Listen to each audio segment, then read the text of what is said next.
Les podcasts L'Inclusion. Bienvenue dans T-Learning, le podcast qui accompagne les travailleurs indépendants handicapés, les TIH, dans leur parcours entrepreneurial. Ce podcast est réalisé avec le soutien de la GFIP et de la Fondation Malakoff Humanis Handicap. Chers entrepreneurs, chers TIH, bienvenue dans ce module du programme T-Learning, dans lequel nous vous proposons des conseils sur la manière de parler de l'intérêt extra-financier du recours à un travailleur indépendant handicapé. À l'issue du module, vous aurez des repères méthodologiques pour échanger efficacement avec votre client sur les avantages de votre intervention au-delà de l'avantage financier. Deux précisions avant de rentrer dans le cœur du module. Première précision, nous vous recommandons fortement de consulter le module sur l'incitation financière pour celles et ceux d'entre vous qui ont pour clients des entreprises ou organisations assujetties à l'obligation d'emploi de travailleurs handicapés. Deuxième précision, l'objectif de ce module est que vous compreniez les 3 raisons pour lesquelles nous estimons qu'il est important de dire que vous êtes TIH. Pour chacune de ces raisons, nous vous conseillons de savoir comment vous voudrez vous positionner. Nous ne vous conseillons pas forcément d'évoquer ces raisons comme des arguments de vente, et notamment la 3e et dernière raison sur l'effet de cohésion. Nous allons structurer ce module en 3 parties. Première partie, les 3 cas de figure d'intérêt extra-financier. Deuxième partie, les principes qui guident nos conseils. Troisième partie, la méthode que nous recommandons. Première partie, les 3 cas de figure. Le premier cas de figure, c'est l'accord agréé. Ce cas de figure ne concerne que les entreprises sous accord handicap agréé.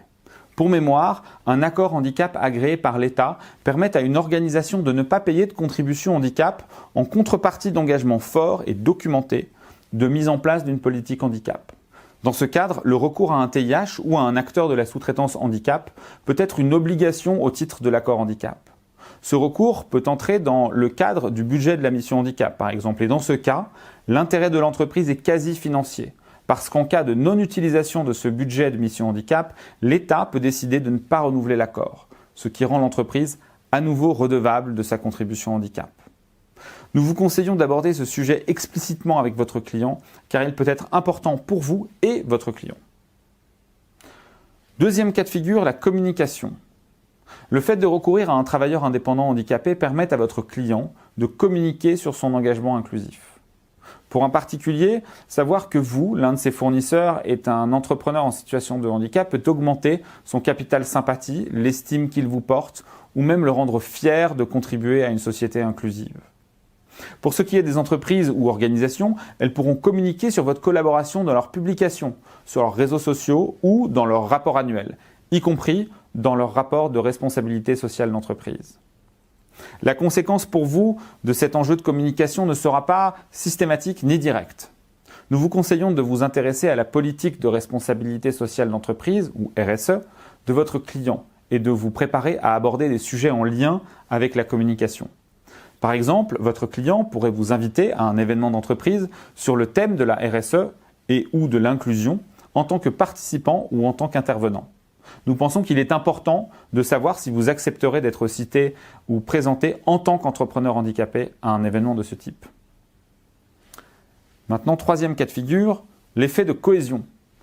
Votre intervention peut déclencher un effet de cohésion sur les entreprises et particuliers auxquels vous livrez vos commandes.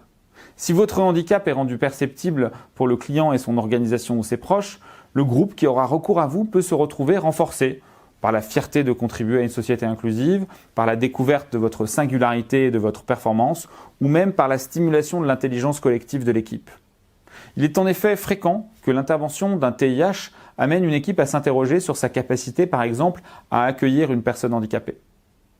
Ce sujet est également abordé en partie dans le module numéro 3 sur la préparation de la signature et de la livraison. Enfin, nous attirons votre attention sur le fait que cet effet de cohésion est imprévisible. Et nous vous déconseillons d'en parler spontanément ou de le présenter comme un argument de vente. Deuxième partie, les principes. Premier principe, préparez-vous et entraînez-vous. On ne le dira jamais assez. Nous entrerons plus en détail dans la partie suivante. Deuxième principe, La qualité d'abord. Le premier motif de votre succès sera toujours la qualité de vos produits ou services et leur livraison dans des coûts et délais satisfaisants. Troisième principe, la société a besoin que vous vous rendiez visible. Le handicap ne doit pas être une honte. La société s'enrichit de votre présence et de votre témoignage. Le handicap fait partie des sujets dits de la RSE, responsabilité sociale des entreprises. Et ces sujets, on le vend en poupe. Il faut en profiter sans excès. Troisième partie, la méthode. Pour une expérience client réussie, aidez votre client à parler positivement de votre relation et de votre statut d'entrepreneur handicapé. Pour cela, n'hésitez pas à préparer des éléments de communication sur une page de site internet ou sur un document. Et maintenant, pour conclure ce module, un dernier conseil, toujours le même. Afin de maîtriser votre discours, préparez-le et entraînez-vous.